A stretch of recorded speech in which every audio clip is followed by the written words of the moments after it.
എല്ലാവർക്കും ഒരിക്കൽ കൂടി നമ്മൾ സ്വന്തം ആർസി ഗാർഡനിലേക്ക് സ്വാഗതം. ഞാൻ നിങ്ങളുടെ ചന്ദ്രേഷ്. ഇന്ന് കണ്ടോ, നമ്മുടെ പ്ലാന്റിലെല്ലാം കളകൾ കയറി നിൽക്കുകയാണെന്ന് വെച്ചാൽ അത് നോക്കാനും ഇത് ക്ലീൻ ചെയ്യാനും ഒന്നും പറ്റുന്നില്ല. അതുപോലെ മഴയായിരുന്നു. ഇനി മഴക്കാലം ആകുമ്പോഴത്തേനും നല്ല രീതിയിൽ നമ്മുടെ പ്ലാന്റ് നോക്കിയില്ലെങ്കിൽ നമുക്ക് തന്നെ നമ്മുടെ പ്ലാന്റ് നഷ്ടമായി പോകും. അപ്പോൾ അതിന് എന്തൊക്കെ ചെയ്യണേ, എങ്ങനെയൊക്കെയാണെന്നുള്ളത് ഞാൻ നിങ്ങളെ വിശദമാക്കി തരാം. അപ്പോൾ ആദ്യം നമുക്ക് ചെയ്യേണ്ടതെന്ന് വെച്ചാൽ ഈ കളകളൊക്കെ ഒന്ന് പറിച്ച് ഇതിന്റെ ചോടൊക്കെ ഒന്ന് വൃത്തിയാക്കിയിട്ട് ഇതിന്റെ ഈ എന്താ പറയുന്നത് മൊട്ടുകളൊക്കെ ഇല്ലേ, വിരിഞ്ഞിട്ട് കൊഴിഞ്ഞ പൂവ്, ഉണങ്ങി നിൽക്കുന്ന മൊട്ടുകൾ, ഇതെല്ലാം നമുക്ക് കട്ട് ചെയ്ത് കളയണം.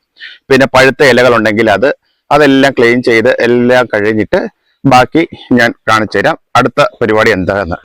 അപ്പൊ ഞാൻ കള പറിക്കുന്നൊന്നും നിങ്ങളെ കാണിക്കേണ്ട കാര്യമില്ല, നിങ്ങൾക്ക് അറിയാലോ എങ്ങനെ കള പറിക്കുന്നൊക്കെ. അപ്പൊ അതിനുശേഷം ബാക്കി നോക്കാം. ഒരുമാതിരി എല്ലാം ഞാൻ റെഡി ആക്കിയിട്ടുണ്ട്. നമ്മുടെ റോസ് കുറെ എണ്ണത്തിന്റെ പോയി നിന്ന ഇലയും കമ്പും ആ മൊട്ട് വന്നിട്ട് പൂ കൊഴിഞ്ഞിട്ട് നിന്ന ഭാഗം എല്ലാം ഞാൻ കട്ട് ചെയ്ത് ദൂരെ കളഞ്ഞു. അപ്പൊ പിന്നെ ഈ നമ്മുടെ ഇപ്രാവശ്യം ഇത് കൊണ്ടല്ലേ റംബൂട്ടാൻ, ഇവിടെ കുറെ ഞാൻ വാരി കളഞ്ഞു. നിറച്ചുണ്ടായിരുന്നതാണ്, അത് മുഴുവൻ ഇവിടെ പൊഴിഞ്ഞു പോയി മഴയത്ത്. എപ്പോൾ കൊണ്ടോ ഇവിടെയൊക്കെ കൊലകൊലയായിട്ട് ഇരുന്നത് അവിടെ 5 6 കായൊക്കെ ആയിട്ടാണ്. അതൊക്കെ നമ്മുടെ ഈ റോസിന്റെ താഴെ വീണു. നമ്മുടെ ഈ റോസ് അല്ലെങ്കിൽ ഏത് പ്ലാന്റ് ആണെങ്കിലും അതിന്റെ താഴെ ഈ മഴക്കാലത്ത് ഇലകളോ ചപ്പോ അതിന്റെ തന്നെ ഇലയോ വേറെ ഇലകളോ ഒന്നും വേസ്റ്റ് ഒന്നും കാണരുത് കേട്ടോ. അങ്ങനെയൊക്കെ ഉണ്ടെങ്കിൽ ഫംഗസ് കയറി പിടിക്കാൻ ചാൻസ് കൂടും. അപ്പൊ നമ്മൾ എപ്പോഴും അതിന്റെ ചോട് ഭാഗം ക്ലീൻ ആക്കി വെക്കണം. വേറെ അതിന്റെ പോലും ഒരു ഇല കൊഴിഞ്ഞോ ഒരു പൂവിന്റെ ഇതളോ ഒന്നും അതിന്റെ ചോട്ടിൽ കാണരുത്. അതൊക്കെ ഒന്ന് ശ്രദ്ധിച്ചോണം കേട്ടോ. ചിലർക്കൊക്കെ അത് അറിയായിരിക്കും, എന്നാൽ അറിയാൻ മേലാത്തവർക്ക് വേണ്ടിയിട്ടാണ് ഞാനിത് പറയുന്നത്. പിന്നെ ഇപ്പൊ നിങ്ങൾ ഓർക്കുമായിരിക്കും ഈ ഭാഗം ഒന്നും വൃത്തിയല്ല, ഒന്നും പുല്ല് പറിച്ചാലൊന്നും പോവുകയില്ല, ഞാൻ മടുത്തു. ഇനി ഇപ്പൊ പതൊക്കെ റോസിന്റെ സ്ഥലം ഇവിടെ നമുക്കൊന്ന് പതൊക്കെ മാറ്റിയാലോ എന്നാണ് ഞാൻ ആലോചിക്കുന്നത്. ഇങ്ങനെ പുല്ല് കയറി പിടിക്കുമ്പോൾ അതും പ്രശ്നമാണ്. നല്ല നീറ്റായിട്ടുള്ള ഭാഗത്ത് വേണം റോസൊക്കെ വെക്കാൻ. റോസിനൊക്കെ ഫംഗസ് എത്രയും പെട്ടെന്ന് കയറി പിടിക്കുന്ന റോസ് ഓർക്കിഡൊക്കെയാണ് ഭയങ്കര പണി കിട്ടുന്ന പ്ലാന്റുകൾ. പിന്നെ അതുപോലെ തന്നെ ഞാൻ ഇതെടുത്ത് മാറ്റി വെച്ചിരിക്കുന്നത് എന്നാന്ന് വെച്ചാൽ ഇതിന്റെ ഈ ഉണങ്ങി വന്ന ഇലകളൊക്കെ കണ്ടിച്ച് കളയണം, തണ്ടൊക്കെ കണ്ടിച്ച് കളയണം ഞാൻ പറഞ്ഞില്ലായിരുന്നോ. ഇതിനകത്ത് ഒരു ചെറിയ ഒരു തണ്ട് കണ്ടോ, ഇത് ഉണങ്ങിയ തണ്ട, അതുമൊക്കെ കണ്ടിച്ച് കളയണം. ചിലരുടെ ഉറക്കും അതൊരു ചെറുതല്ലേ അത് അവിടെ ഇരുന്നോട്ടെന്ന്. പക്ഷെ അത് അവിടെ ഇരുന്ന് കഴിഞ്ഞാൽ അതിന്റെ താഴേക്ക് നമുക്ക് ഇത് കയറി പിടിക്കും. ഉണക്ക് തവണ വെച്ച് കണ്ടിച്ച് കളഞ്ഞാൽ നമുക്കിത് വേറെ കിളിപ്പ് വന്നോളും. അപ്പൊ അതിനാണ് ഞാൻ ഇത് മാത്രം എടുത്ത് ഇവിടെ വെച്ചത്.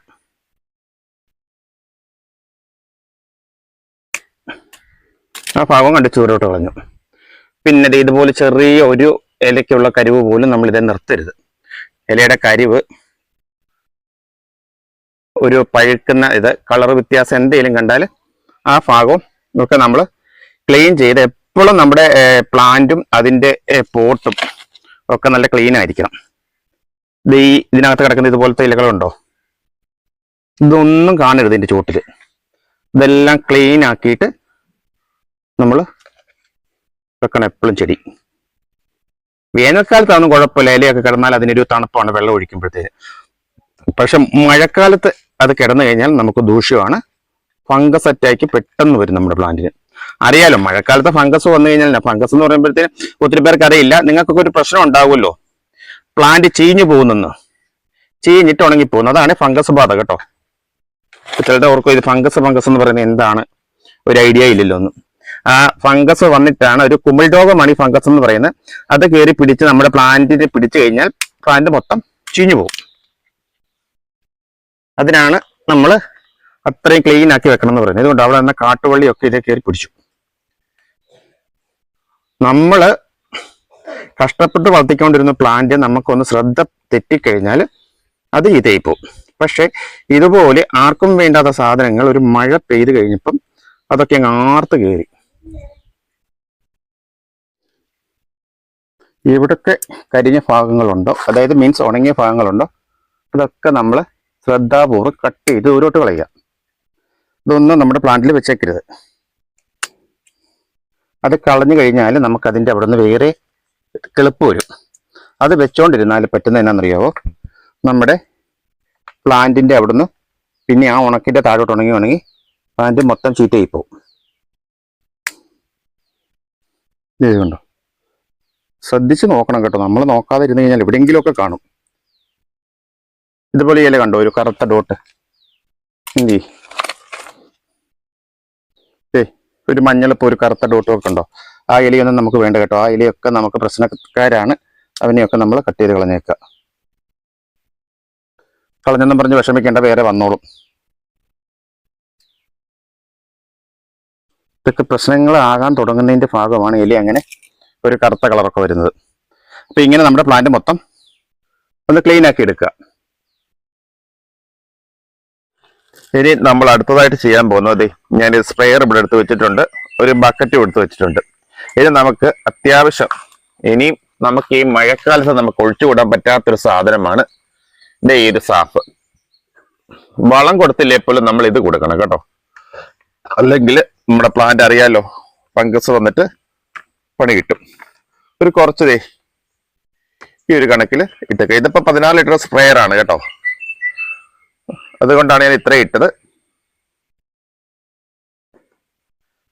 ഈ ബക്കറ്റിലേക്കും കുറച്ചിടുക.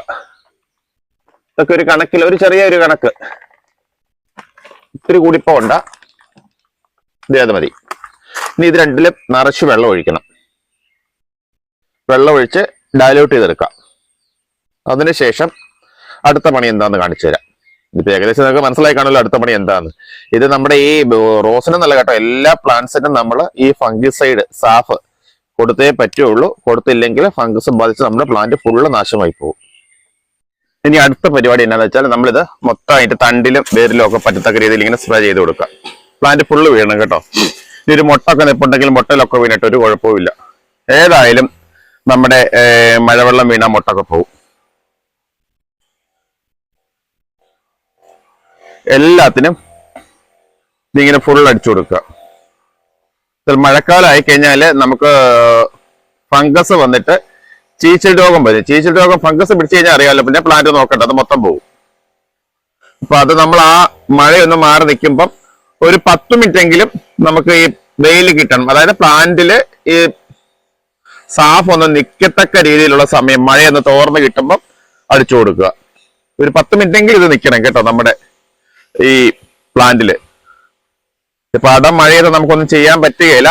എന്നാലും മഴയുടെ ഇടവേളയുണ്ടല്ലോ, അത് പ്ലാന്റ് ഉണങ്ങണമെന്നോ വെള്ളം ഇതായിട്ട് നിൽക്കണമെന്നോ ഒന്നും ഇല്ല, അങ്ങ് ചെയ്ത് കൊടുത്തേക്കുക. നേരത്തെ മൊത്തം ഒന്ന് അടിക്കട്ടെ കേട്ടോ. ഇത് മൊത്തം ഈ പ്ലാന്റ് ഫുൾ അടിക്കുന്ന നിങ്ങളെ കാണിക്കണ്ടല്ലോ, അപ്പൊ ഏകദേശം കാര്യങ്ങൾ മനസ്സിലായല്ലോ. ആദ്യത്തെ പടി ഇതാണ് കേട്ടോ. ഇപ്പൊ നമ്മുടെ പ്ലാന്റിന്റെ ഇലയിലും തണ്ടിലും ഒക്കെ നമ്മൾ സാഫ് അടിച്ചു കൊടുത്തു. ഇത് നമ്മൾ ബക്കറ്റ് കലക്കി വെച്ചേക്കുന്ന സാഫില്ലേ, അതിനുമുണ്ട് നമുക്കൊരു പ്രയോഗം. അത് ഇപ്പൊ നിങ്ങൾക്ക് മനസ്സിലായല്ലോ, ഞാൻ എന്നാളും കാണിച്ചു തരുന്നുണ്ടല്ലോ. അതിനി ഇതിന്റെ ചോട്ടിലേക്ക് ഒഴിച്ചു കൊടുക്കണം.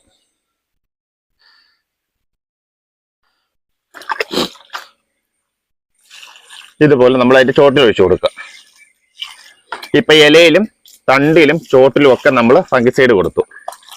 ഇത് നമ്മുടെ മഴക്കാലത്ത് നമുക്ക് എന്താ പറയുന്നേ, ചീച്ചിൽ രോഗത്തിൽ നിന്ന് നമ്മുടെ പ്ലാന്റിനെ രക്ഷിക്കാം. ഇന്നലെ ഞാൻ ഈ എപ്പോഴും ഓർത്തോണം, ഞാൻ പറഞ്ഞ പോലെ നിങ്ങൾ ഇതിനകത്ത് ഒരു ഇലയോ പൂവിന്റെ അംശമോ ഒന്നും കിടക്കാൻ ഇടവരുത്തരുത്. എല്ലാം അന്നേരം ക്ലീൻ ചെയ്ത് കൊടുക്കണം. അത് റോസം നല്ല കേട്ടോ, എല്ലാ പ്ലാന്റിനും ചോട്ടിലൊന്നും കിടത്തരുത്.